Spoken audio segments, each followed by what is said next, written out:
Well, good evening, ladies and gentlemen. Welcome to this meeting of the Healthier Communities Older People Overview and Scrutiny panel. Item 1 is apologies for absence. Do we have any apologies? Item 2 is declarations of pecuniary interest. Are there any declarations? Good, they're doing very well. Item 3 is the minutes of the previous meeting. Are they agreed? Item 4 is improving healthcare together 2020 to 2030 consultation planning update. We have a number of colleagues from our health colleagues. We're delighted to see you here. We wish you all a happy new year. And who's going to introduce this ceremony? Thank you. I wonder if we all introduced ourselves as well, just so you've got just so you know who we are. Just because we did bring a brief bus because we, any questions we can fill between us. So if we start with Daniel. Hello, I'm Daniel Elklees. I'm Chief Executive at Civic Hospitals. I'm Andrew Dimitriades. I'm the Programme Director for Improving Healthcare Together. I'm Sarah Bowe. I'm the Accounting Officer for South West London CCGs, and I'm also the Senior Responsible Officer for the STP at South West London. I'm Dr. Ruth Charlton. I'm a consultant paediatrician and I'm Medical Director in Epsom St Helier. Hello, I'm Dr. Jeff Croucher. I'm a GP in Sutton. I'm the Clinical Chair for Sutton CCG. Hello, I'm Charlotte Keeble. I'm the Senior Programme Manager for Improving Healthcare Together. Okay. So what we were going to do, if that's okay, is we're not going to talk too much to allow you to ask as many questions as you can. I'm just going to give you a very brief update of where we are, and then Andrew's going to talk you through where we are on the consultation process. So firstly, I'm sure you're aware that the committees in common of the 3 CCGs, Sutton, Surrey Downs and Merton, met on Monday, and I know some of you were there. And the CCGs decided, yes, they would like to go and consult with the public about possible changes to Epsom and St Helier.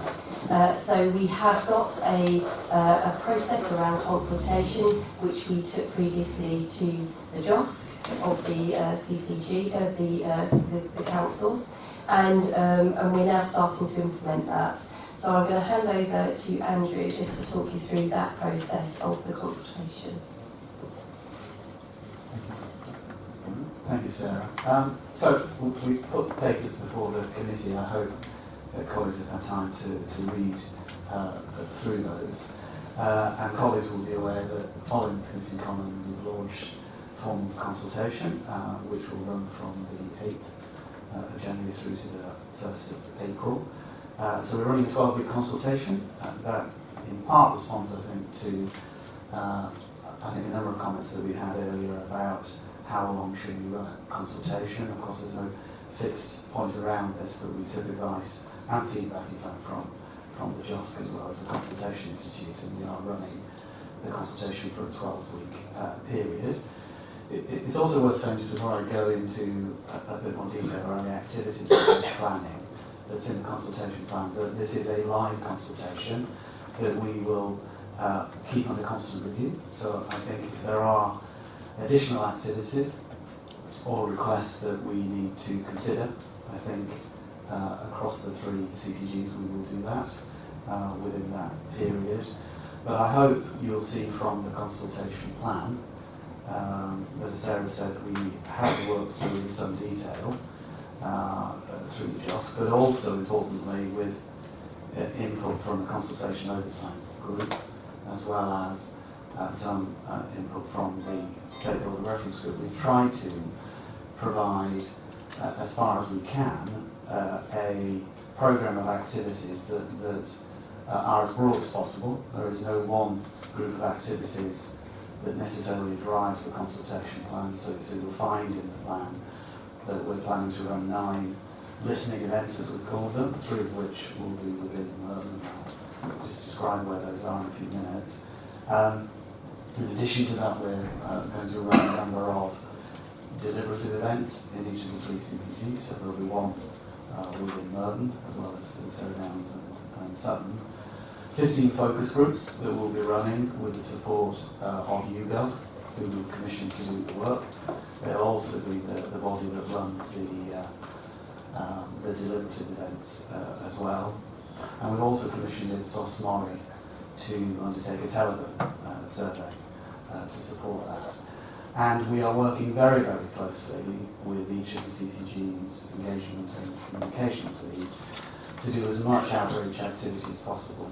So one of the things that you will find, and we have published these, only yesterday in fact, on the website, is a number of what we're calling mobile roadshows.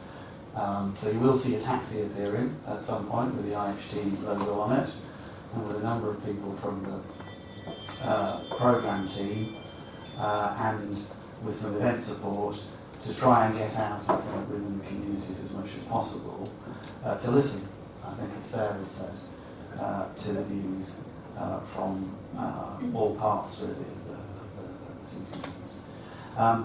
So what drives the programme really is a whole host of different activities. The programme of activities as it stands has been very closely scrutinised by the Consultation Institute, so we haven't just invented it. What we've done is looked at what's best practice elsewhere, asked their advice, and they've assured the plan as it stands. They will keep that under constant review, so one of the things we will be doing, the 3 CCGs are committed to doing this, and I think this will be something that the JOSC subcommittee might be interested in as well, is that we will do a midpoint review. So as we proceed through consultation, as we pick up both key themes and issues from talking to people and encouraging people to fill in questionnaires to talk to us about key issues that are important to them, we will need to consider all of that and to see whether or not we need to adapt the programme for the second half of the consultation. Once all of that work has been done, as I think we've said before at the JOSC, and we said it about the Princeton Common this week, we will have to look at all of the responses that we get to consultation. We've commissioned an independent organisation called Opinion Research Services Limited. I've got a lot of experience, 25 years in fact, of analysing consultation, large-scale consultation processes, and they will very rigorously, I think, look at all of the information and feed that back to us in the consultation report. All of that information, plus any additional evidence, and the final phase of the integrated impact assessment, which will be conducted once the close of consultation happens, will then need to be considered by the 3 governing bodies of the CCGs. So there will be eventually what's called a decision-making business case, but there will be a gap between publishing the responses to consultation in the independent report and then a decision-making business case that will then go to the 3 CCGs for them to consider before any decision on a preferred option, or indeed any changes that might need to be undertaken are in fact enacted. And only at that point will the trust be asked, in fact, to go through its process as well to make any of the investment allocated happen. So I think those are really key points I wanted to make in summary. I'm just going to say a little bit about where we're holding events, if that's all right, because I think that's quite important.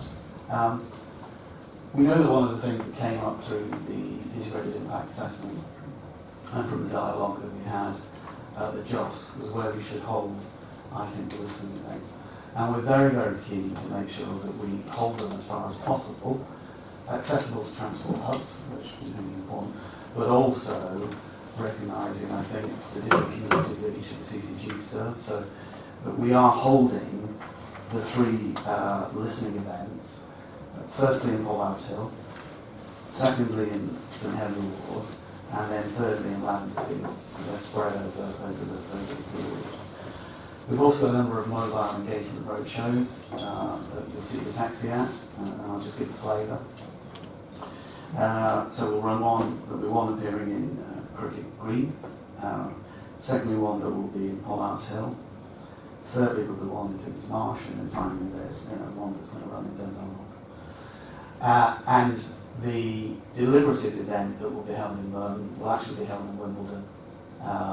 That's where we said that we will run it. We haven't run a listening event to date in Wimbledon, but we will focus that within Wimbledon so that we reach all parts. We can't go to every ward, but we're trying as far as possible to get a spread of activities. Could I ask that you just repeat the pop-up events?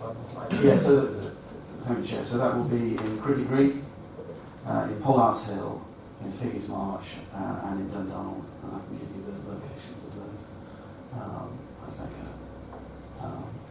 And if there are other things that people want us to do, we'll absolutely consider them and do our best to try and accommodate, given that there are finite resources running any form of consultation. And there is a team that is fairly thinly spread really across 3 CCGs. It's a large, it's a complex consultation, and it recognises the different communities that are part.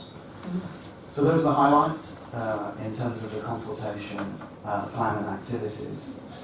We're very happy to pick up questions and respond to those as there may be wider issues that you want to pick up beyond just what I said. Before I take questions, are there any other health colleagues that want to add anything? No? In that case, I'll ask whether members have any questions.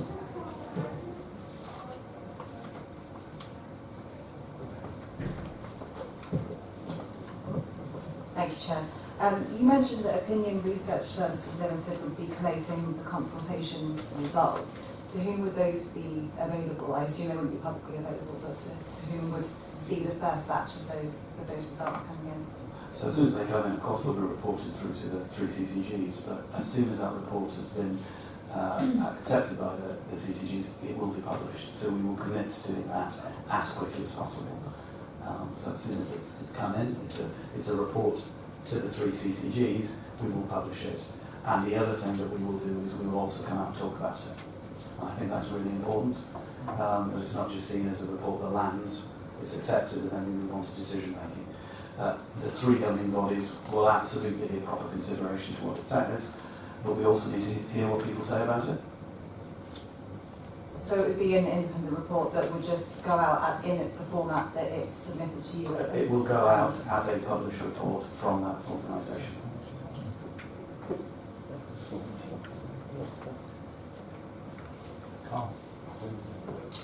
I suppose there's 2 questions really. Firstly, it's clearly very detailed and you go to a lot of trouble to try and reach as many people as possible. So I was wondering what the budget for the report for the consultation is, firstly. And secondly, you said there's a midpoint review. Are you able to talk a little bit more about what you're going to be reviewing? For example, if it looks like there may not be enough time in the 12 weeks, would you consider extending that, or are there other things, specific things that you're going to review at that point? Sure. So we haven't set a budget for the consultation because we realise it's a kind of a dynamic process. There will be a number of fixed costs within it. So if I give you an example, Opinion Research Services, without breaking any commercial confidence, they're a company that how much time and expense it costs for them to run the analysis will depend on the volume of responses that we get. It's just an example. We're trying to make sure that we do it so it meets best practice as much as possible, but there are a number of fixed costs of running a program team. All the 3 CCGs are trying to accommodate doing a consultation within their current budget. In other words, this is seen as business as usual, I think it's fair to say. But there are some specific costs by virtue of commissioning independent organisations to do the work. The assurance I can give the committee is that whatever work that we are doing, we are and have tested what that looks like in terms of looking at a similar market response of similar consultations. But I can't give you a definitive figure. But we can publish it at the end of the process. So on the second bit of my question, what is it that you're looking to measure at the... What is it that you're looking to measure at the midpoint, the 6th midpoint? And it's one of the things that you might consider doing is extending the length of the consultation. So we we haven't set what we're going to look at in the review, because what we want to do is listen to what people are telling us. So, and if there were feedback from yourselves or from other groups that says, actually, you know, you haven't managed to meet a certain population, or there's been, we would then consider whether or not we would change what we're doing in the way in which we set it up at the midpoint for the next part of the consultation. So it's an opportunity for us to say, you know, what more should we be doing? Should we do something different now? So we haven't said exactly what we're going to do. We're going to listen to what comes in and what people are telling us. As far as the extension, there's no intent to extend it beyond the 12 weeks. That's usually the maximum of a consultation of this type. And the point of review is actually to ensure that we can get as much coverage as we can within that 12 weeks.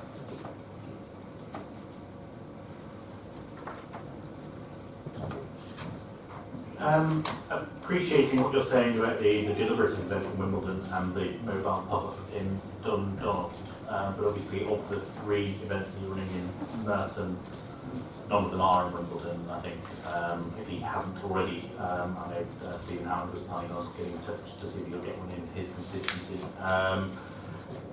First, is it a possibility that you could run more of those events and potentially have one in Wimbledon, and also could you go into more detail about what the deliberative events entail as well? So I think we're trying to get a mix of activities, which includes some within Wimbledon, and hence that's why we put the deliberative event in Wimbledon, and there will be a number of mobile roadshows, including one within the piazza as well. So we're doing this, and we're going to talk that through with Stephen Hammond just to make sure that he's comfortable with that, but we will absolutely consider that as we go forward. So the aim of the deliberative events is to have much more of a deep and broad discussion about a number of aspects of the proposals. So UGov will recruit from an 850,000 strong panel that they have. That's quite well established. They will try as far as possible to get a representative sample given age, sex, and protected characteristics and a number of other features within it. It will draw primarily from that panel, but they may need to recruit in addition to that, which I think is an established practice. But they're the industry leaders around it, so we're leaving them really to get on and do it. The thing that we have a role in is quality assuring, that they have made sure that the sample is absolutely reflective of the population, and that they also look at a number of different dimensions of the proposals. So we expect that around 30 people will be drawn from across Merton, that they will have a 5 or 6 hour session, I think it is, Charlotte, correct me. And what they will do is look at a number of different aspects of the proposals. So they'll look at the case for change, aspects of the clinical model, and to try and understand the different impacts that each of the options have in the respective patch. And what they will then do is capture all of that, again in the report, and they will clean that up for us so that that qualitative information, and this is a qualitative process, which is why we've complemented it with a telephone survey as well, to give us a richer picture. And we wanted to ensure that we went for some different organisations that we hadn't involved in pre-consultation engagement, so there's a fresh perspective on it. We felt that was quite important. And with the pop-up events and the other consultation events, how are those being publicised, and how are you kind of making sure that they're getting across all different groups? So we're going to publicise those through both, well, 2 things actually. One is through posters and leaflets that will effectively go out across primary care, pharmacies, dentists, and general practice. We'll publicise those through the website. In fact, I think they're already up on the website. And we'll use social media, of course, to publicise those as well. And if there are any other means that we can use to get the message out, please tell us. We're very happy to respond. But all I would say is that we only made a decision on Monday to go to consultation. We launched on Wednesday. We are running quite hard to try and get all of this information out. But I'm hoping next week that we will have covered most of the bases. but most of the printed materials will not go out until next week because we have to get it printed. All me. Thank you very much. If I'm hearing right, you're aiming to have a consultation in Dundonald for Wimbledon. Dundonald is not really affected by any of the stuff going on. Dundonald is far rather, the Dundonald people are mostly likely to go to St George's or to Kingston Hospital. Now, given that fact, the one ward in Wimbledon that is really affected is Cannon Hill. Now, there are plenty of places in Cannon Hill where you can have a consultation, and I can assure you, you can get some very good feedback from any of the people who go in there. So I'm just wondering why Dundonald was chosen.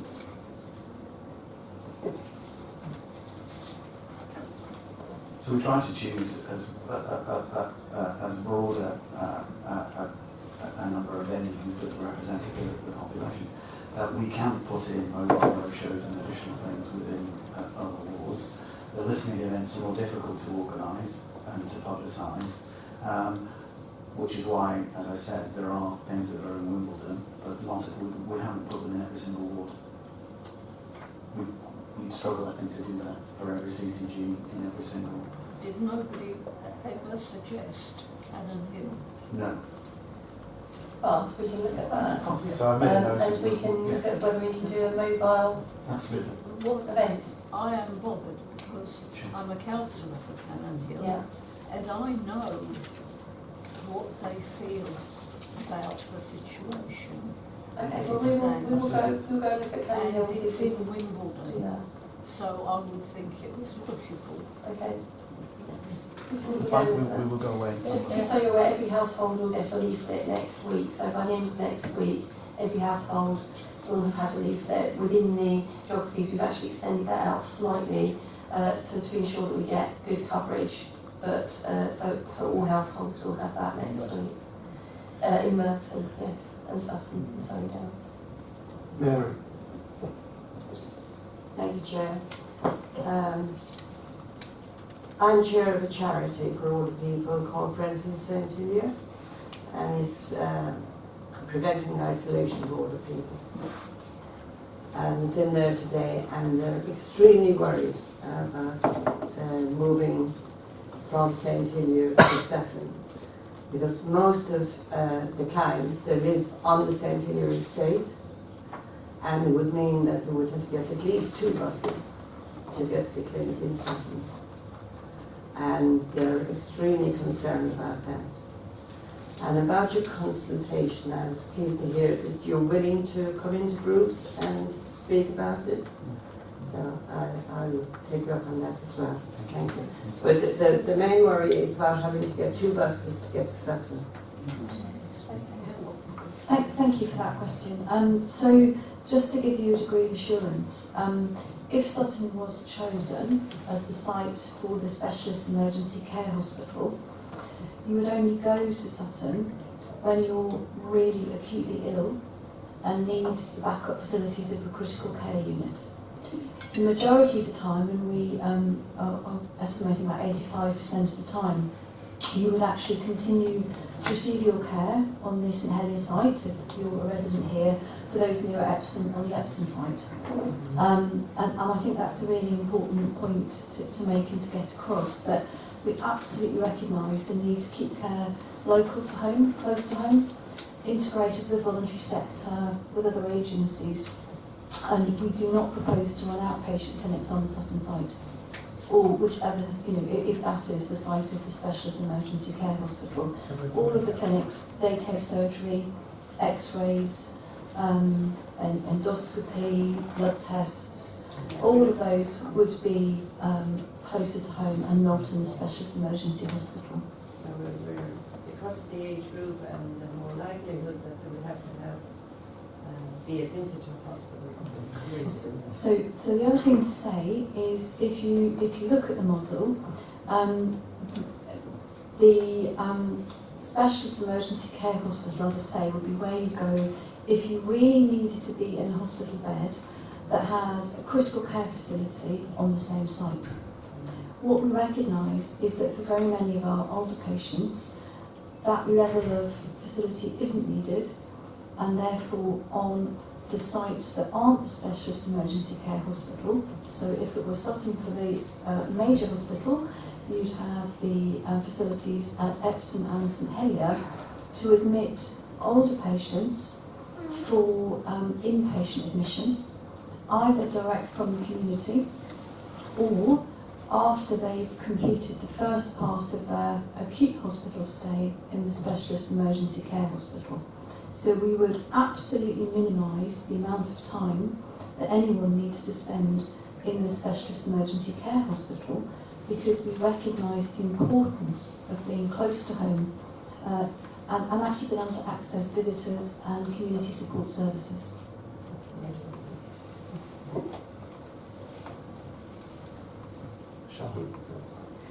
I think I just wanted to add, as part of our engagement approaches, we are running focus groups with older people in Merton, and that's the work of YouGov, so there is focus groups scheduled. And we've also developed a scheme with the local voluntary lead voluntary service to actually support some of that consultation and engagement with us, and going out to their networks, particularly with older people's groups, to help us to gather feedback and gain those views. So we're very clear that they are a key target group, and we want to hear the views of older people. Can I just pick up on that point particularly, because we've heard that there's not, if I heard correctly, there's not budget for this. No, money is no object, and that these consultants, my understanding is that they're pretty highly paid, and in the last set of focus groups, one of the criticisms I made, I think this kind of touches on what Pauline was saying, is that people were interviewed in Rains Park and in Collier's Wood, I wonder whether highly paid consultants actually can read a map, because people who live in Rains Park tend to gravitate towards Kingston, which is the point that Pauline was making. People who live in Collier's Wood tend to go to St George's. And if you've got a consultation that involves, and this was specifically talking about areas of deprivation, I can recall, and some of you will recall me saying, please could you show me the significant areas of deprivation in Rains Park, and compared to the people that I represent in Ravenswood ward, which is the ward closest to St Hills, and I think that was a big mistake. It really is important that people get their maps out, and if you're paying them so much money, they ought to be able to identify the wards most affected by the proposals that are being made, and they need to talk and listen to the people that will be most affected. So first of all, I just wanted to confirm that it's not that money is no object, it's just that we can't give the exact amounts of the costs, because some of the costs are not yet established, because some of the work that needs to be done, we won't know the cost of it until it's completed. However, we are being as efficient as we possibly can whilst ensuring that we're doing a robust consultation. It's very important to us that we get this right. It's very important that we spend the right amount of money on it. It will be publicly available when we have completed. So that was my first thing. The second thing, I absolutely, and all of the team are committed to trying to get to the right groups. There is learning from what's happened in the past, We have tried to put some of that right here, but the opportunity of the midpoint review is also for you to tell us if there are areas that we have not yet been to that you think we should approach, then we will try and ensure that that happens. So that's part of the point of the midpoint review, so that you can feed that back to us. So what I'd like to think is that we've learned from last time, and that this what we've planned so far does hit some of the right areas that we were advised about in the engagement. But if you feel there is more we should be doing, then we are happy to hear that and see how we take that forward through the consultation. Well, just in response to that, if you have learned, then I think you would find that you would be selecting areas that are most affected, and from the comments already made by members of this committee, there is concern that you have missed some of the key ones. That's right. Rebecca. Thank you, Chair.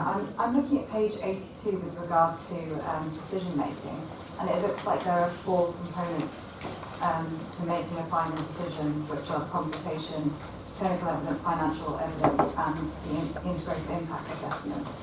What weighting is being given to each of those components? So we haven't agreed a weighting that goes to any aspect of each of the components that we'll have to consider. We'll have to look at all of the evidence.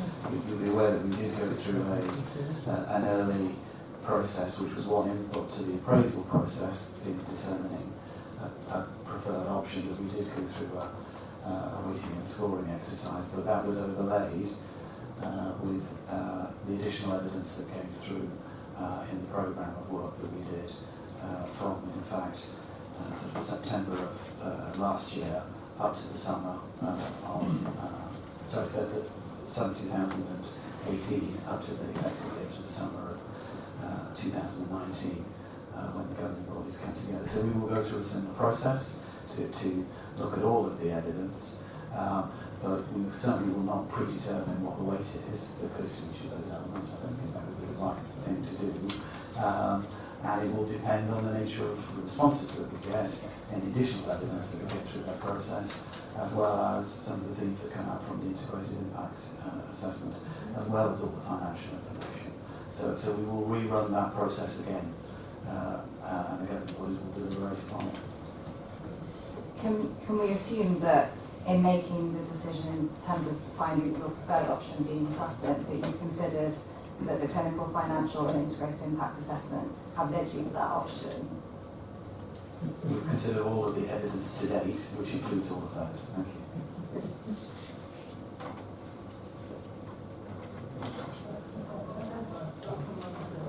Could you just repeat the figure you gave out? I think 85%, so that's the number that would still be in Merton that would still be treated as health. So overall, 85% of activity that's currently undertaken, for example, at St Helier, would continue to be undertaken at St Helier if the specialist emergency care hospital were at Sutton. Thank you. And then there's just one, page 76 refers to the travel arrangements not changing, and for 99% of people travelling by car or ambulance, they get there in 30 minutes, as you said. Do you have given the care that you sort of described that would happen at Sutton if Sutton was a preferred site, do you have a figure on how many of the patients you'd expect would arrive by ambulance rather than getting there themselves, or kind of rough indication? So nearly everybody who is nearly everyone who is very, very unwell dials 999. So the vast majority of people are going to arrive by ambulance. The only exception to that is maternity, where most mums-to-be make their own way to hospital because they have someone who can take them. But if they can't, they go 999 too. So the getting to wherever the specialist emergency care hospital is mostly by ambulance. And the interesting thing, when the CCG did the really, really detailed travel analysis, it doesn't really make much difference which is the site in our catchment that you put the specialist emergency care hospital for travel for the really sick patients, because the average change in ambulance journey times is not very high. And interestingly, in all 3 options, the maximum doesn't change. So everyone in the Epsom St Helier catchment can currently get to either Epsom or St Helier as the major acute within 30 minutes, or 99.7%, and in all of the options that remains the same.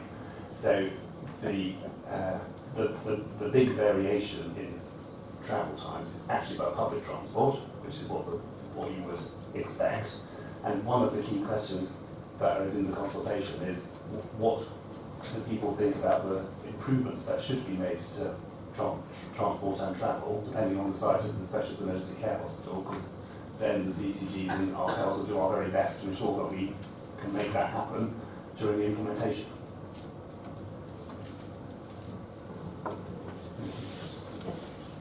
Mary? Thank you, Chair. I just come back in. Unfortunately, over the holidays, I sprained my ankle, and it makes me wonder what if I had to make my way to Sutton. How, you know, it would have meant I would have had to call an ambulance. There's no way I would have been able to drive to Sutton.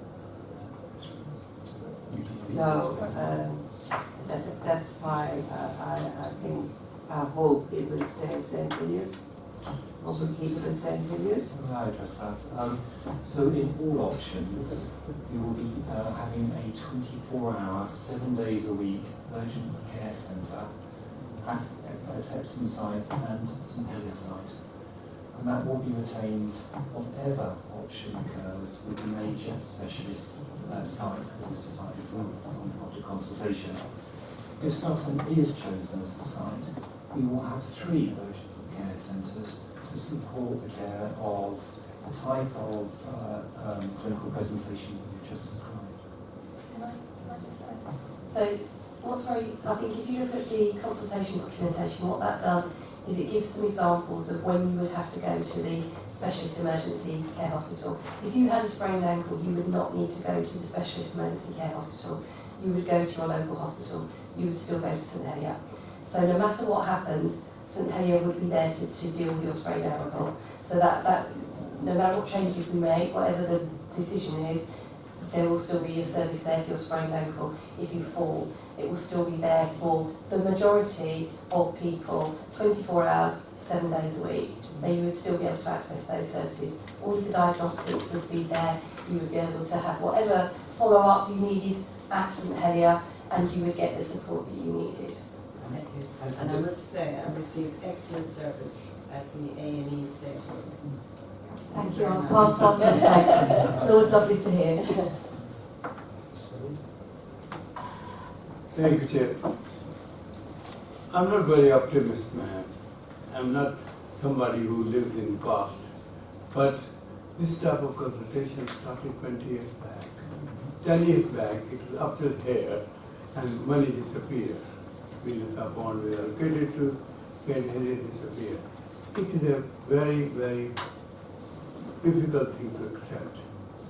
All that hard work we did, we have the assemblies and we have the people sitting down discussing hours and hours and hours, and when near the end, money disappears. What guarantee you have this time the money will be there? One.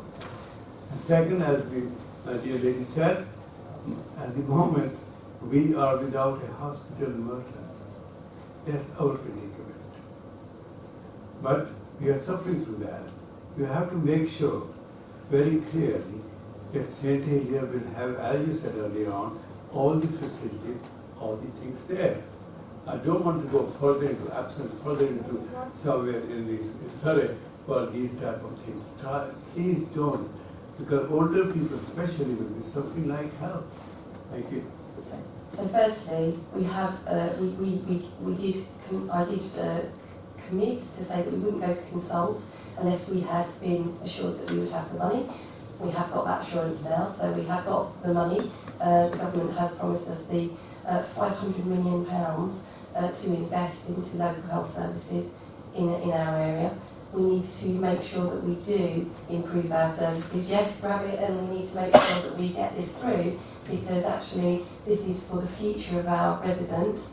This is about making sure that we've got sustainable services for the future, and that we can deliver the best and highest quality care for the people that live in Sutton, Merton and Sundown. So I absolutely agree with you. We absolutely need to make sure, because we recognise how valued local health hospitals are, that the majority of services that local people, particularly older people, are accessed locally. And we need to make sure that where we have very specialist services, that those are of the best quality and the highest quality, which is why we're trying to consolidate some of them. So I absolutely agree with what you're saying. I hope that this consultation will be successful in talking to our public, and that we will be able to make a decision for the future for our residents. I hope so. Thank you. Can I also just add, there is a huge amount of investment going into St Helier that has happened in the last couple of years and continues. So we've done a £12 million project to replace the windows and sort out the walls and the roof.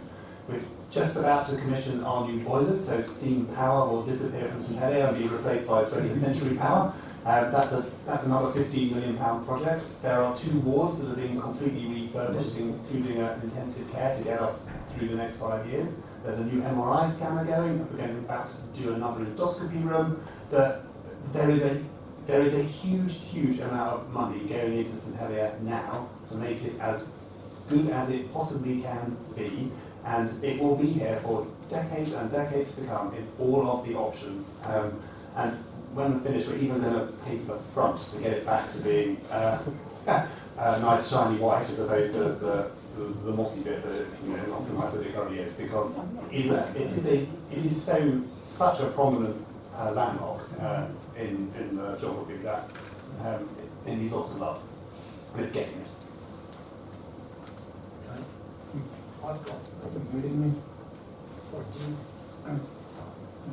I've got some questions, if I may. I mean, just to pick up on Jeff's point, there will be emergency facilities on St Helier and Epsom, and they will remain and they will be there. And my question is, what's to stop somebody from the NHS to come along in 5 or 10 years' time and say, we can no longer afford this, and it's beyond us? So is that a copper-bottom guarantee in perpetuity, or is it what you're telling us now in order to get this across the hurdle that you see in front of you? We're committed to the urgent care centres supporting our local hospitals for the long term. It's a core part of the model. The model is a model that's taken 18 months to develop. We have loads of assurance from providers external from the region.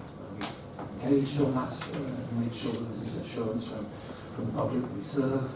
We use our staff to make sure that we are getting a model that is right and proper for our local hospitals.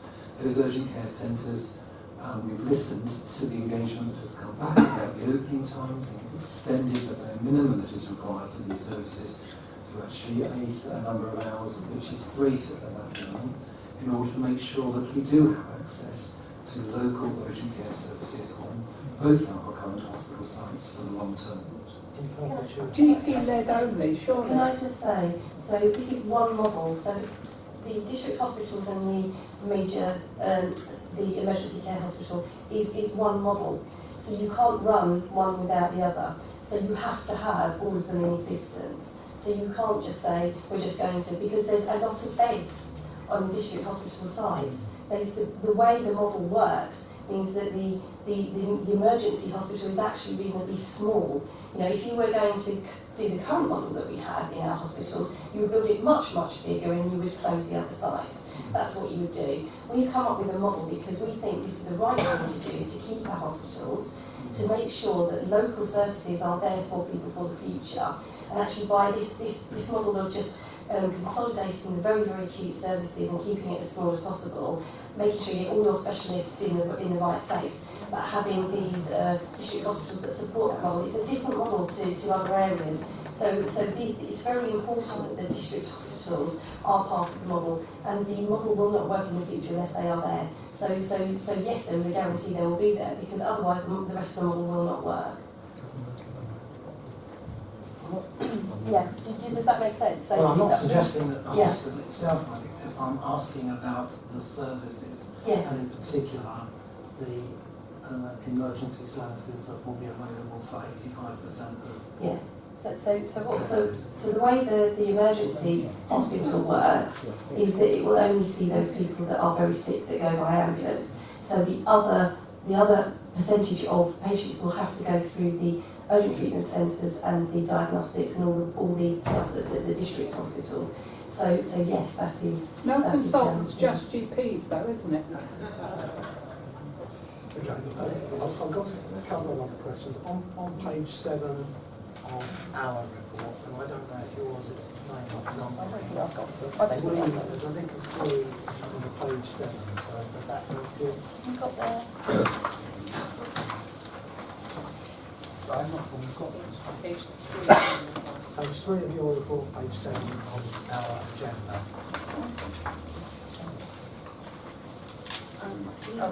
Oh yes, I think that's it. Does it start consultation questionnaire at the top? Yes. That's it. Okay. Yes. Yeah. Yes. Got that.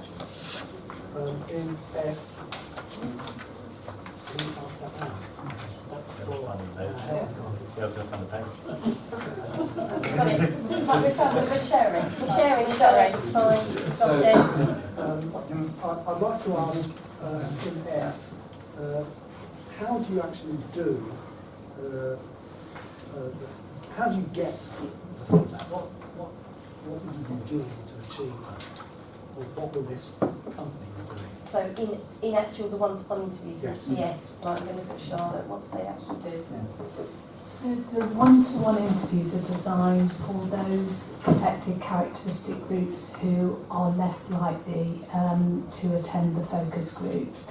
We know through our pre-engagement that we were challenged with some of those groups to engage, and that was specifically around the Gypsy Roma traveller community. And although we did reach out, although we did work with Surrey County Council, the liaison leads, we did find that particularly challenging.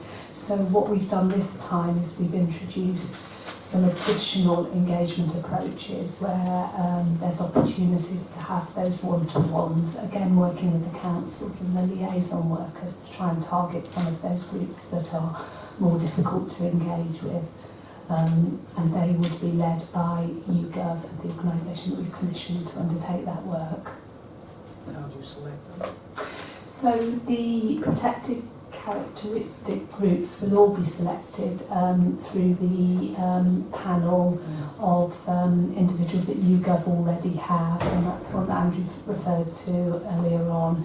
So that's an approach that is tried and tested. It's seen as their best practice approach, and that's very much why we've commissioned them to undertake the work. It's work that they do, it's their bread and butter.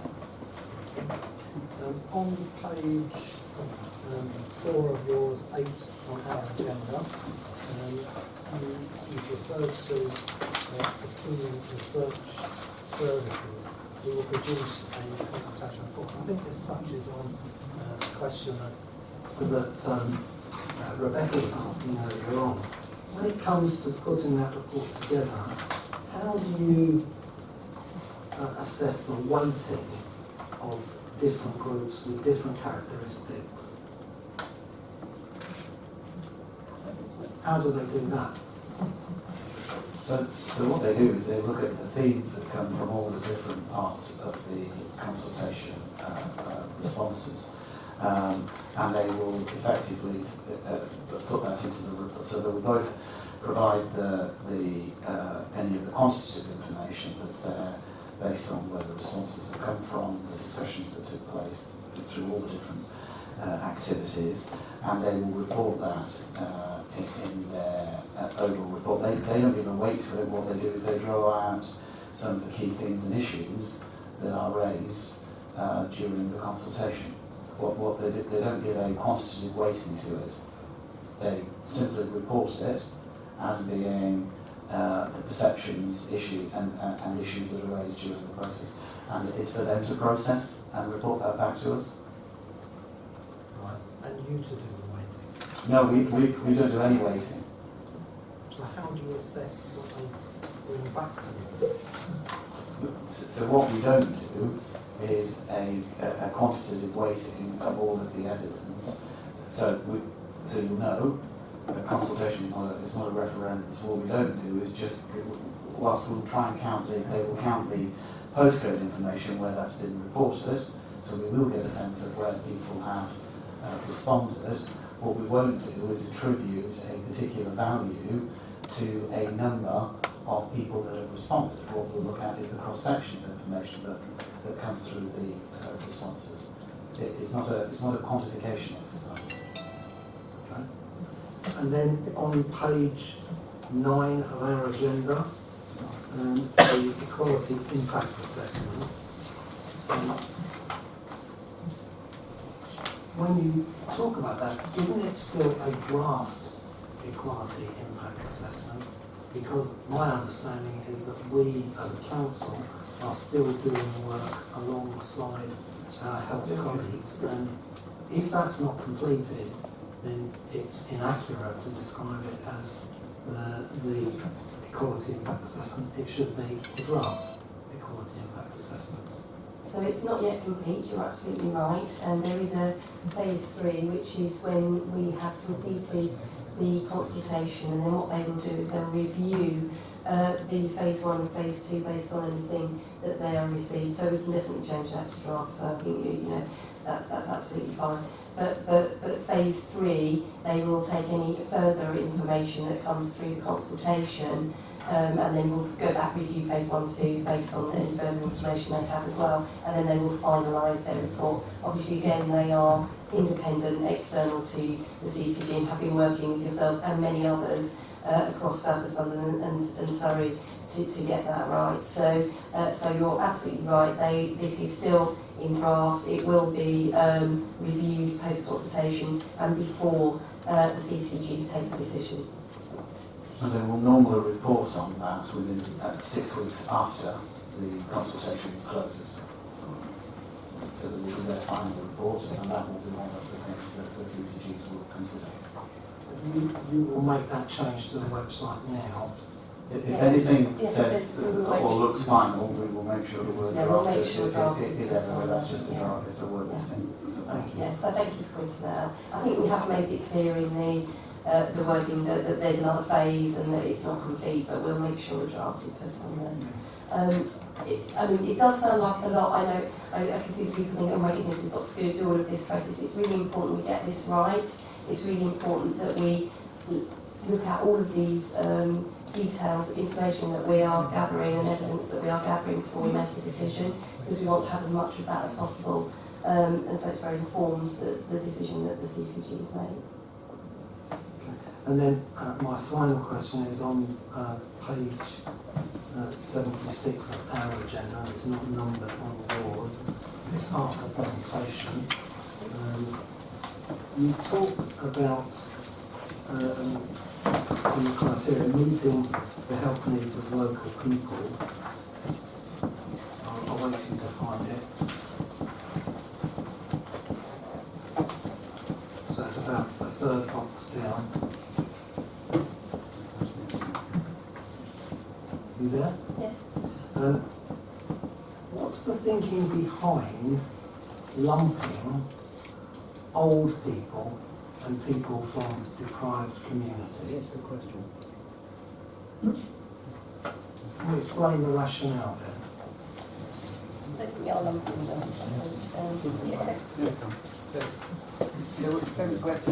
So when the CCGs did the last round of engagement, it was very clear that there were two big groups of people who have a higher use of emergency services than others in our catchment. One are older people, and one are people from more deprived backgrounds.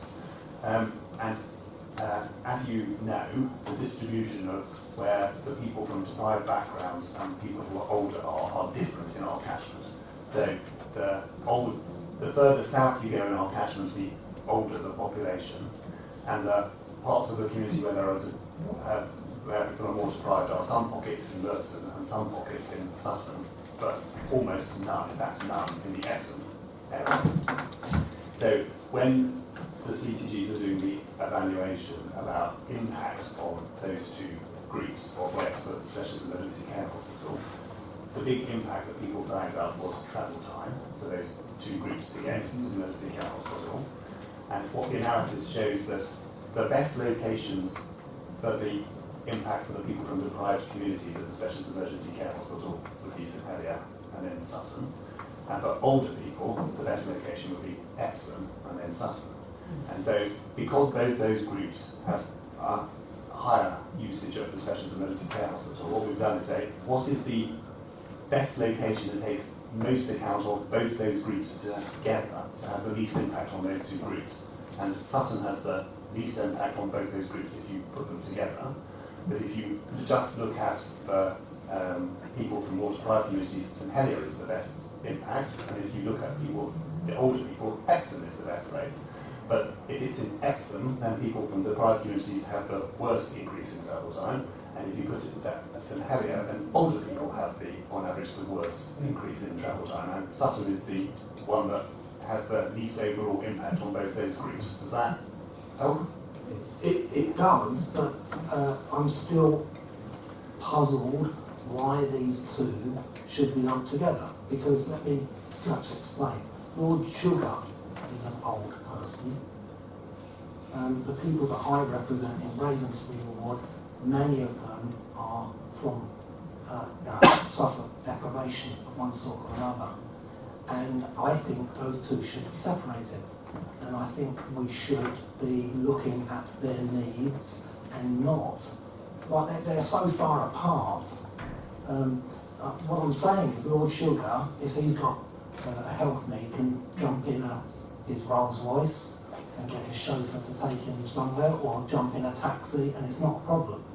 But people who are living on the St Helier estate have very different problems. And it's not just about travel, and this is a point I've made at the Joint Health Scrutiny previously, because there are certain people within that community who do not actually access health when they need to. So, for example, young women, teenagers who may be expecting a child don't always attend all the appointments that they should. I think that's well established. So those are very different characteristics, and I think to just chuck all of that into one category seems, I think, not to reflect the needs of those two very diverse communities. So I think you're right, they are very diverse communities. We haven't made a judgment on how people will choose to travel to hospital, whether they have the means or not to travel to hospital. We do have two different populations, and we actually have multiple different populations within the three geographies, and we deliver services as an NHS to all of them, and we want to make sure that they all receive the best possible care. So we haven't made a judgment about the value of one or the other. What we are saying is everybody should be able to receive the best care that they can for their needs. But we do recognise that some parts of the population have different needs, and that's what we're trying to identify with this. We're not lumping them together, but the biggest issue, it's absolutely been the biggest issue, I think, even from my discussions, has been about access. It's about travel, it's about how long it takes people to get somewhere. That's been the area. And we're not lumping them together, but we are saying for both of those groups, there is a differential impact depending on where you put the specialist acute services. So it may be presentational rather than anything else, but we definitely haven't lumped them together and said they are the same or they have the same issues. It's just that the impact of travel for each of those groups is differential depending on where you put the specialist acute services. But we're not making a judgment about them being exactly the same or having the same needs or there may well be a different response. But also for both of those groups, for both for older and deprived groups, what we do know is that the district hospital services that we are planning to deliver and the community work that we are doing is the area where they will gain the most benefit. So that's where we will be ensuring that we keep those people well and we allow them to be as independent as possible, which is ultimately what we would like to see. Tom? Just sticking with the same slide, so I can make life easier for you. On the quality of care point, you rightly say that all three options would really improve quality of care, and no one would expect you to consider them if they wouldn't.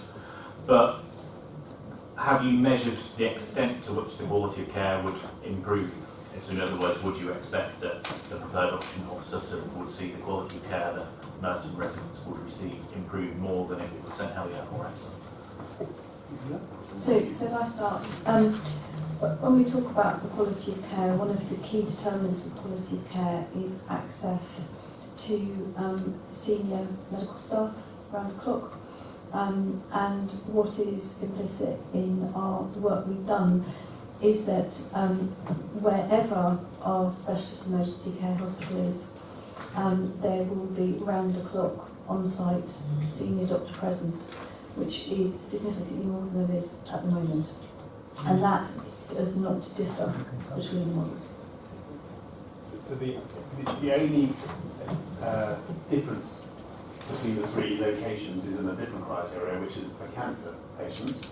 So currently Epsom and St Helier cancer patients often get referred to the Royal Marsden, and currently the clinicians don't work on the same locations, and if the specialist emergency care hospital is at the Sutton site, and we also think cancer care for Epsom and St Helier patients will improve too, because the two sets of clinicians will be able to work together more closely. So there is that added extra benefits, but the key bit is, as Ruth says, all three options will enable us to deliver the emergency care quality standards that currently we can't. And so everybody will benefit from that.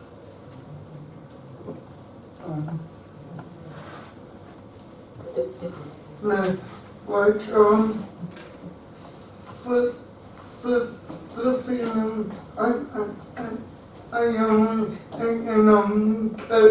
coach, I wish to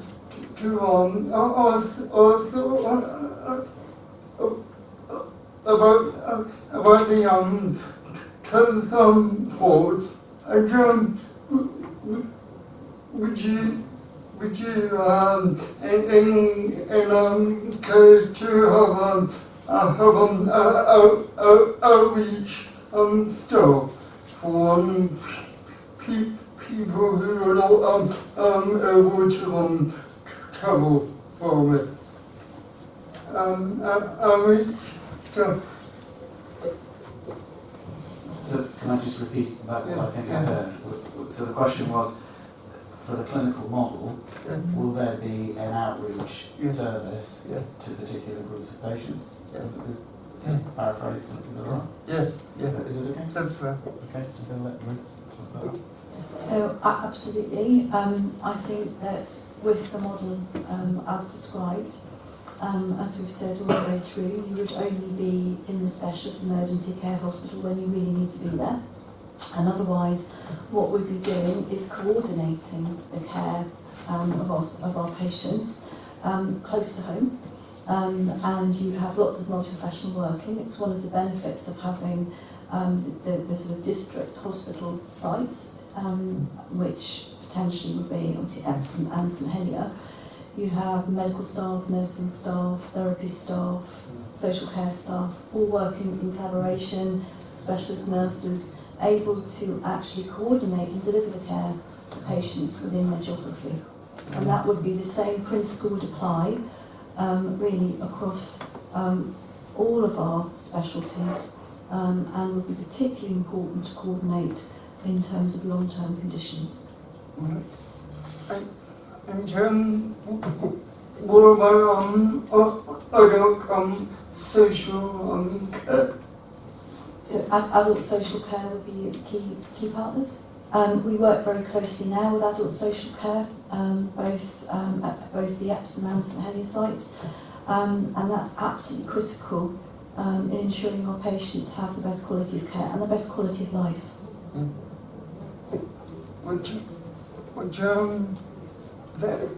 There are concern if it's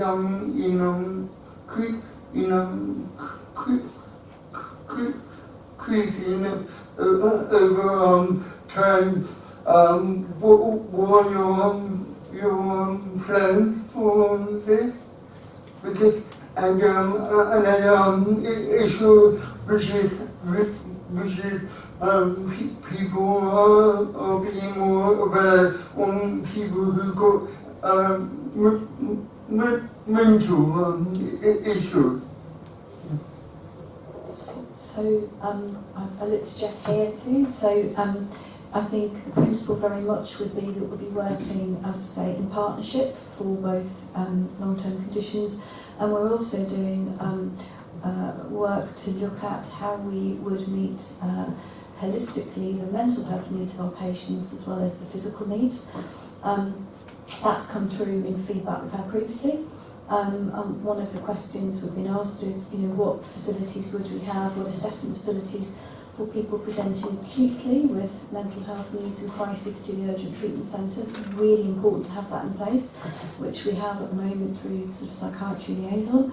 And also, what support services can we put in place for patients who aren't presenting acutely but are living with long-term needs that need ongoing support from mental health professionals. So completely agree, it's a really important work stream for us to focus on, and one that we're really keen to hear views on through the consultation process.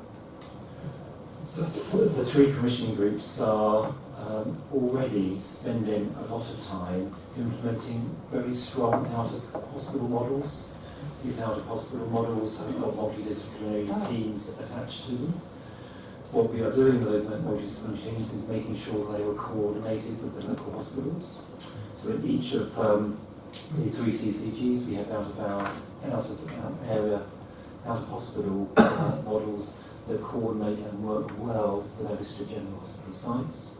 We are strengthening our primary care, using both primary care networks and primary care at scale to undertake a lot of the work around long-term conditions, improving mental health, and trying to maintain as much of the care as we can in the community setting. Those programs are continuing and will support this model in the long term. Thank you. Okay, I think we've had a good session on this. I think it's important that we acknowledge the work that has gone into taking us to this point.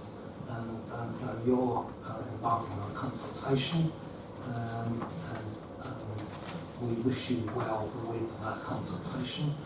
We would encourage the community that we represent to participate fully in that and have their voices heard.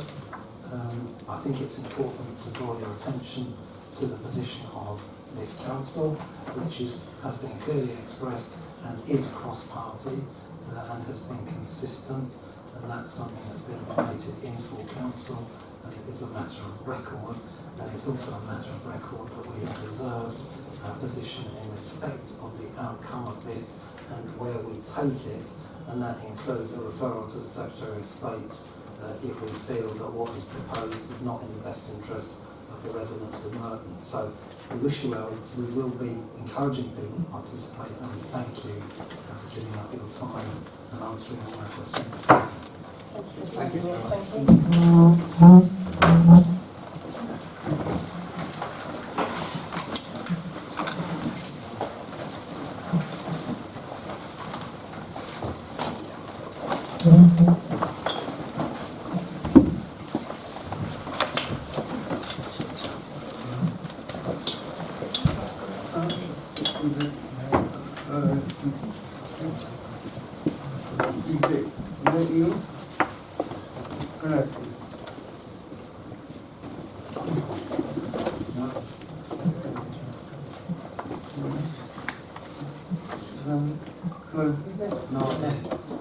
Okay, so item 5 is the Merton Safeguarding Adults Annual Report. And who's going to present the job? Thank you. Good evening, members. I'm here to present Merton's Adult Safeguarding Board's Annual Safeguarding Report 2017-18. I'll just start off a little bit. You'll be wondering to yourself, why am I presenting a report from 2 years ago? It's a little quirk about how the data is actually published. So at the end of the financial year, we submit our data to the Department of Health and Social Care, and then they publish the data. That data for 2017-18 was published in July of last year, and I was due to come here in November, I think it was, to present, and I was pushed out onto February, to January, so apologies for presenting such old data. What I've tried to do to make it relevant for now, which might make it slightly confusing because you'll hear me speaking about a number of years.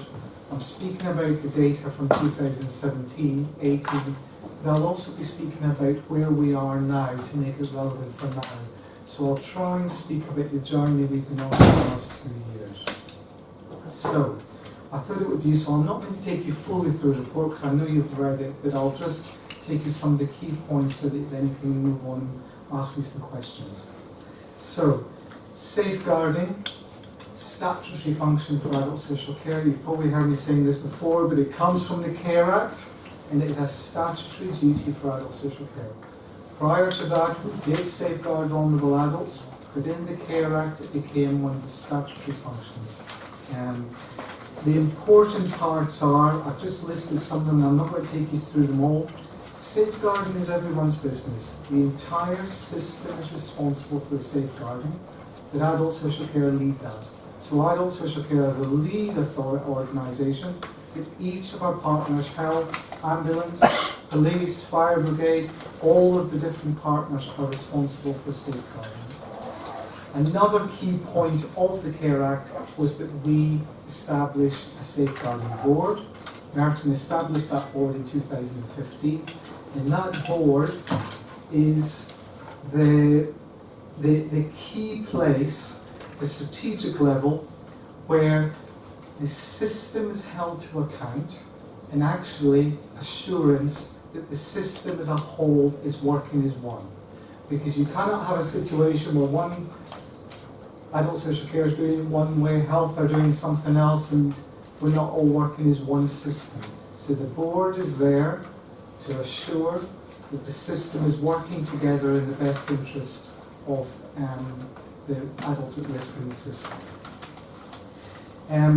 We have an independent chair who chairs our board, Teresa Bell, an ex-director of Berkshire, I think it was Berkshire Council, who retired after a 3-year stint in December, and we've got interviews for a new board independent chair. I think it's next week, or the next couple of weeks. The new chair's been interviewed for.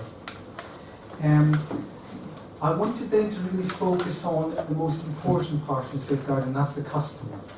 So, adult social care love a little jargon, making safeguarding personal. What that really means is that the safeguarding, the customer, the person that's being abused, is the most important person in the whole process. And it's an area of strength for the Council in 2018, and we've grown on it, and it continues to be an area of strength as well. We're not here to make someone's life worse. We're here actually to try and prevent abuse, stop the abuse if possible, and to work with that person to get the outcome that they want. And that's an area of strength for the Council. I can give an example of why that's so important. Mrs. Smith might say to us that our granddaughters do come into our property and steal £20 from her. The Council could automatically go and phone the police and get the granddaughter arrested. But is that actually what Mrs. Smith wants? She might not want her grandchild to be arrested, she might not want that to happen. She might want to maintain the relationship, but she just wants the granddaughter to stop taking the money, and she might just want some support to speak to her, or for us to be aware that we can monitor it. So we are there to try and find out the outcome that the customer wants, and then to work with them for that. And you can see that we regularly audit our work, and that's showing that we're achieving that outcome. Not always, because sometimes the abuse is so bad that we actually just have to. Well, we know you want us to do that, but the crime is so serious that we actually have to do something about it, and we take that decision when it's necessary. Now, I'll take you through the pertinent points from the report itself, but I've got a little health warning before I do that. In 2015-16, the council implemented a new database. So that's a new database that where we record our data. In that database is a number of pathways in it for the different levels of safeguarding. At the same time, of course, the Care Act was implemented. Care Act 2014 was actually implemented April the 1st, 2015. So that resulted in two things changing at the same time and us having a problem with our database. So what was being inputted or what was coming out wasn't correct. So the data was a problem, and the data that we submitted to the Department of Health was a problem. So I've got to give you that little health check to start with. Now, some of the things that I wanted to discuss from the report, it's quite clear that the concerns raised by the council were low in 2017-18. The concerns were low. Now the concerns are, when someone raises a safeguarding alert, we record it and then we decide if that's going to move on to a safeguarding inquiry. The concerns were low. So for the year we only had 322, and that was lowered by our comparative standards. In comparison for this financial year already, so the journey we've been on to tidy up our database, to tidy up the practice, from April 2019 to September 2019, we already had 498 concerns. So that was more than the whole year from 2 years before. And that's only for the first half of the year. That is in line with the rest of London. So it sort of shows the journey we've been on, getting our database cleared, getting the right thing recorded on our system.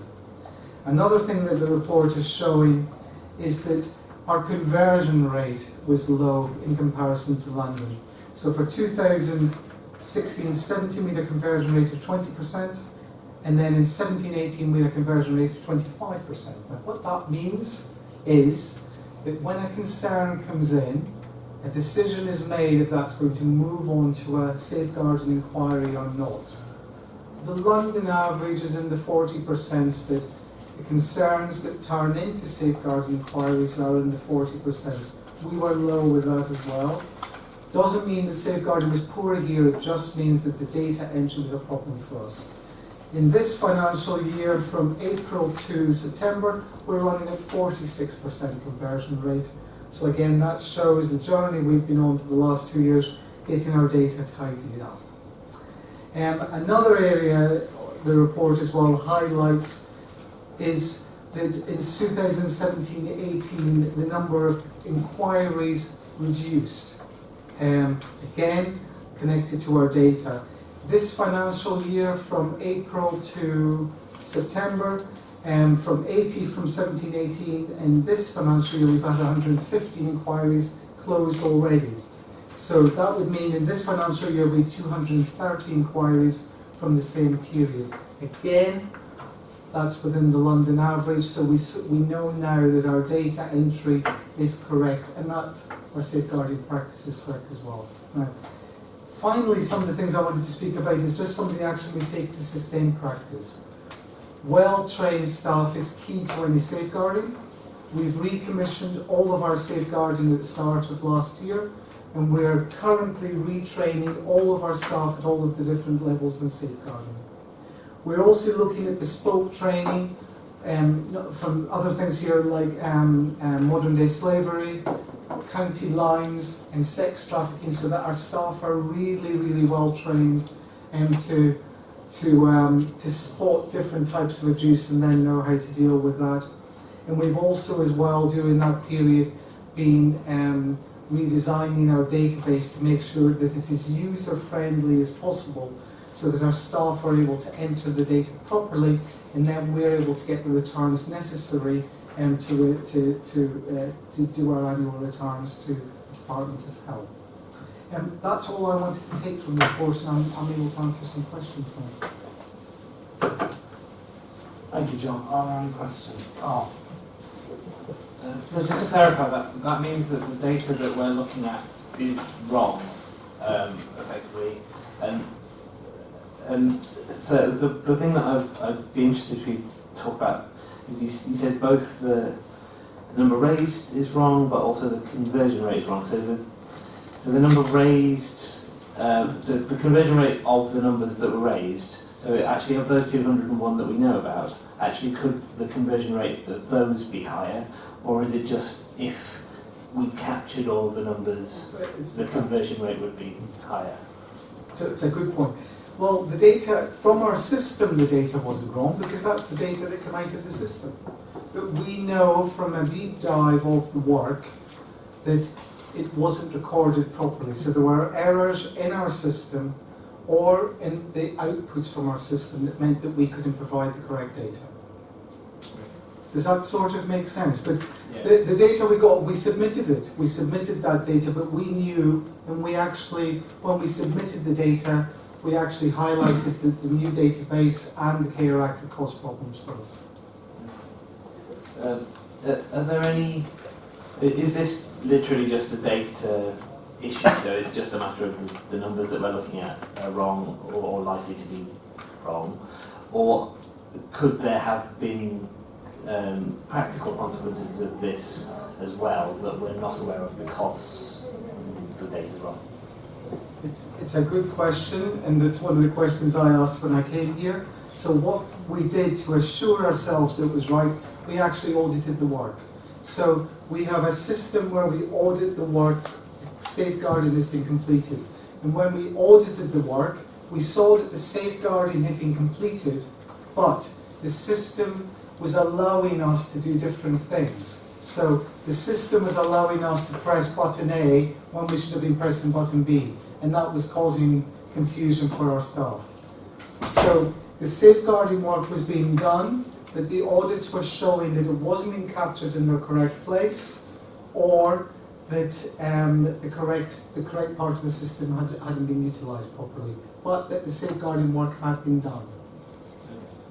Sorry, can I just add to that, because I think it's a really important point. So I wouldn't say the data is wrong. I think it is compounded by the fact of how the data was collated.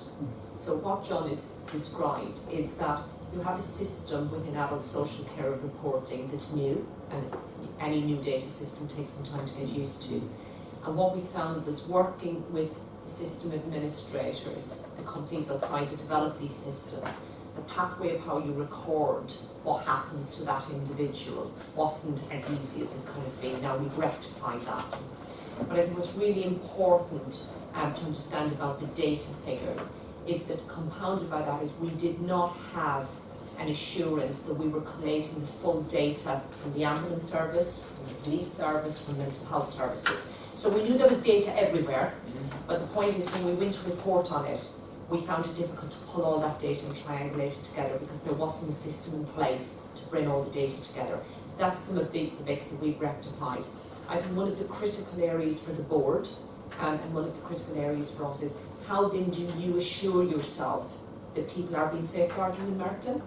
Because that's, if your data, you know your data is not in the right places, how do you then give the assurance? And that's where the audit comes in, the deep dive comes in, and we had different feedback from users that had been through the safeguarding process for their experience. So in a way what we were trying to do was triangulate that to give the board an assurance that actually people were safe in Merton.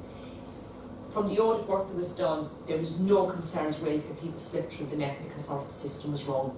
So what was happening was, operationally this was all happening, but there was a system that wasn't just up to speed to collate it. Has the audit work come to this committee before, or is it just the safeguarding board that looks at that? Is that just the process? Just to understand? So the board, there's also subgroups established that continue to deep dive that work, and that reports into the board as well. So it's not that we just do one-off audits.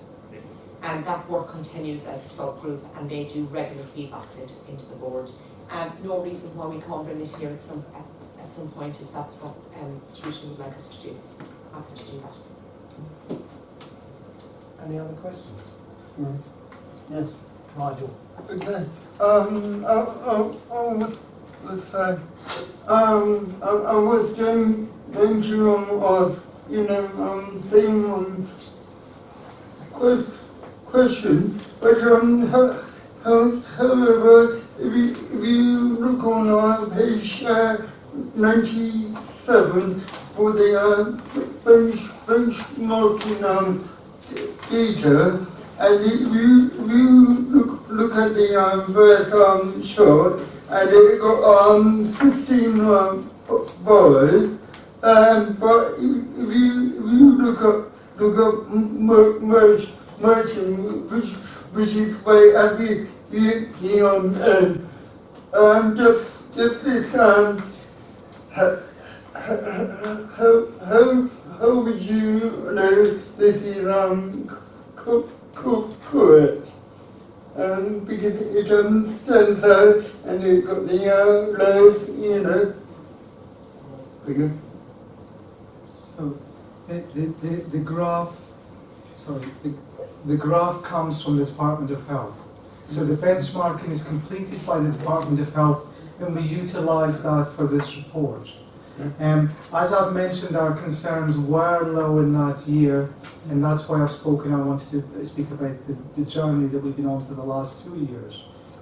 Then if you look on the following page, you've got the trend, and right at the end it shows a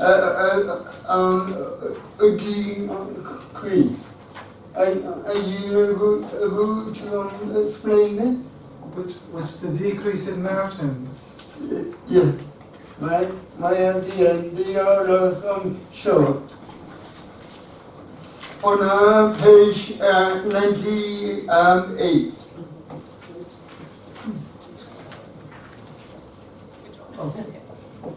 So when the Department of Health collates the data, they collate it into a benchmarking for across London based on the data you submit. Okay. So what we recognise is because of the system issues around how we were collating the data for the whole of Merton, the data that we submitted, that we had at hand in 2015-16, would not reflect if we submitted now. So you would see Merton in a very, very different place on these benchmarkings now. We would compare it as average across London, and certainly in relation to the closest neighbours, so I'll take Sutton for example, there wouldn't be a big difference. So I'm afraid it's just going back to that point again, is when you rely on graphs and data, it doesn't always give you the picture of what happens on the ground. And we struggled with a new system to get that proper picture. So what you're seeing, I would hope that I would be sitting here next year with a very, very different benchmarking data report for you, because we will have collated not just adult social care, we will have collated the hospitals, so St Helier's, St George's, our mental health hospital, but also the fire and police, because their data would have added on to this. And at the point where we had to submit, because we get very tight deadlines for submission, we were not able to collate their data because they didn't have a system in place for collating their data. So that's some of the journey that John has led and described to you, is how do you get all the partners to work a system that when it comes to submission, we can pull on all the systems, and we get that rich data. Right.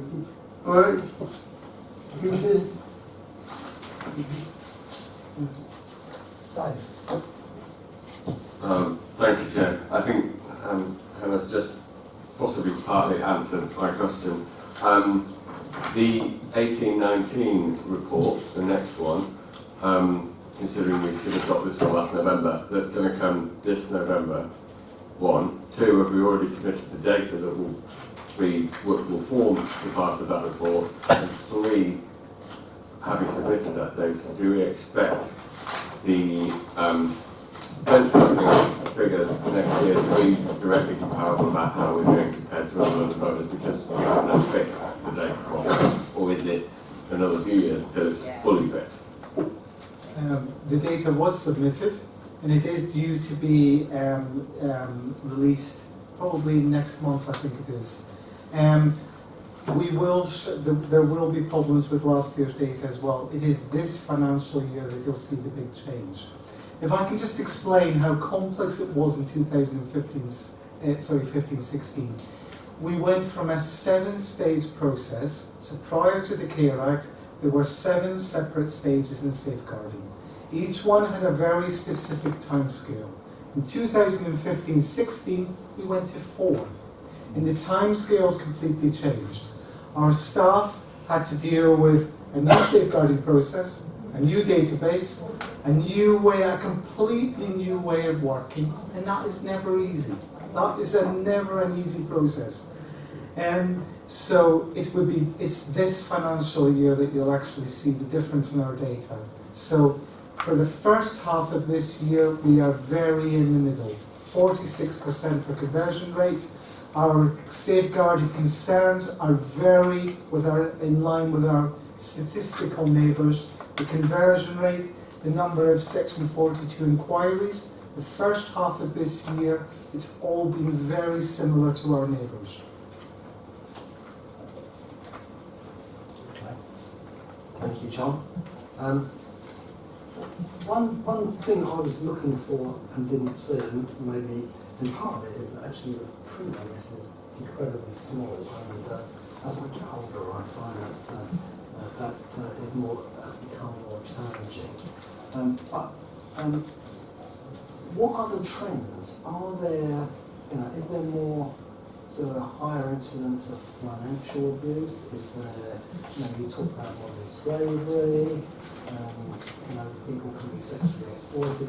It would be really, I think, important in future reports, or unless there's a kind of a required and rigid system of reporting, to see what the trends are, and that way we can be kind of, in terms of training, future training of staff, we can be looking at the things that seem to be becoming more common and giving them perhaps a bit of extra training in terms of spotting the signs. It's a good point, and it's something we can discuss with our new chair when we start, because the trends, we always have a lot of financial abuse. We always have, that would be the largest one, we always have physical abuse, smaller numbers of sexual abuse in older people, but we still have it. But that is something that we can work on in the new report. And then the other thing, I was heartened to hear you say that, you talked about Mrs. Smith and her granddaughter stealing £20, but what about Miss Smith, who might be the victim of sexual exploitation and being a vulnerable adult? Because I've actually worked on safeguarding issues elsewhere in the country, where people have taken the view that if Miss Smith says, I don't want this to go any further, it doesn't go any further. And I've always been concerned that Miss Smith may be one of a number of victims of the same sort of behaviour by the same alleged perpetrator, and that alarms me. If it's just about you asking because of course you have to take their views into consideration, and they're very important, but there are issues of protecting other vulnerable adults. I'm heartened to hear you say that the attitude that's adopted is one of not rigidly accepting what one person has to say, because there could be others. So, I can't say we do have a number at the moment of sex trafficking safeguarding cases linked with children and adults. But it's very important that our staff are fully trained and able to deal with that, because the point you've raised is really pertinent. Yes, we have to look at someone's capacity, but if someone is being coerced, is being bullied, is being forced, we have to be able to spot those signs. So that's one of the reasons why the training of our staff and the system is so important, to spot that and deal with that, because that often is down to professional experience. Because people have got a right to say no, but the worker needs to be aware, the system needs to be aware. Why are they saying no? Is it because they're scared? Is it because they've been bullied? Is it because they've been ill-treated? Domestic violence, another one. There's more cases of domestic violence coming through to the council now. Across the system, we get more domestic violence exactly the same. Is it because they're scared of their partner to come forward? It's key that all of our staff are well trained. Sorry, Chair, can I just bring your attention to page 17, and apologies for the tiny print. I accept even someone else with good eyesight is struggling a little. But can I just, I can drill this down further for you because I think it's a really important point. But what it does show from the evidence base for this report, that the highest prevalence was neglect. And for Merton. I can see that, but what I couldn't see is how did that compare with the previous year? Was Right. that going up? Was it going down? Right. What was on the increase? What were, those are the kind of things I'd like to see in future reports. That's what I'm driving at. Dave. I've got, probably not directly linked to the report, but it's a real question about the way you work and how you discover abuse. And the question is this really, if you find somebody elderly who's being financially abused, for instance, by their son, and you start investigating that and find what he's been up to and protect that his elderly relative from that financial abuse. At the same time, if that son is, for instance, in a partnership and has children at home, does that lead you on to look into, if he's abusing one member of his family, does that lead you to look into, is he abusing his wife, is he abusing his children? Do you make those steps, or does it have to be two completely different complaints? Well, with all the work that we do, we should be thinking about family. We link with our children's colleagues all the time on joint cases for safeguarding the children and adults. We think family on all of the cases that we work on, or we aim to think family.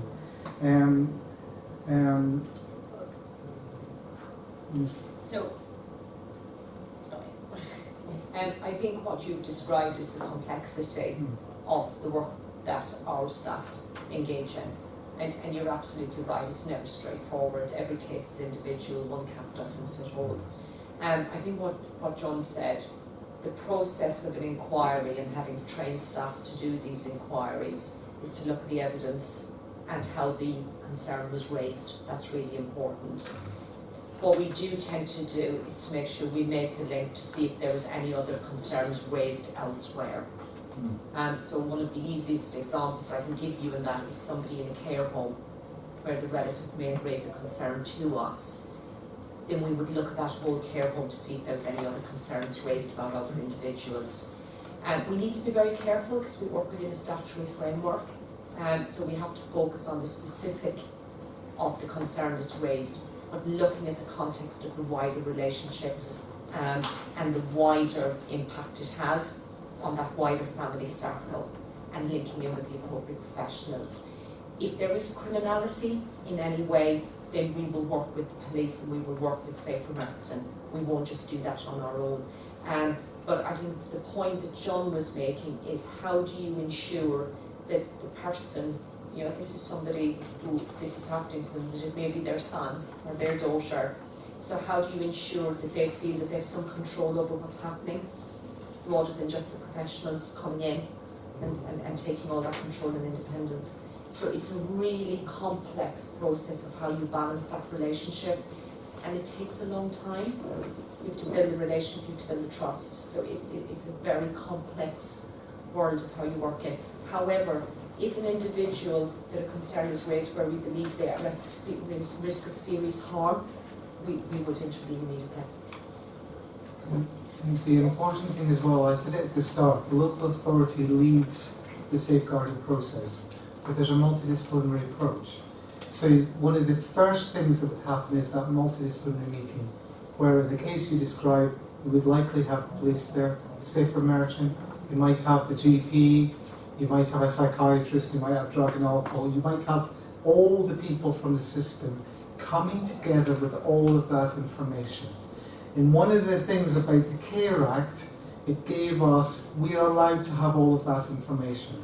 So we can request information, we can ask for things to be done, we get all the information that we need from all the different professionals to make an informed decision.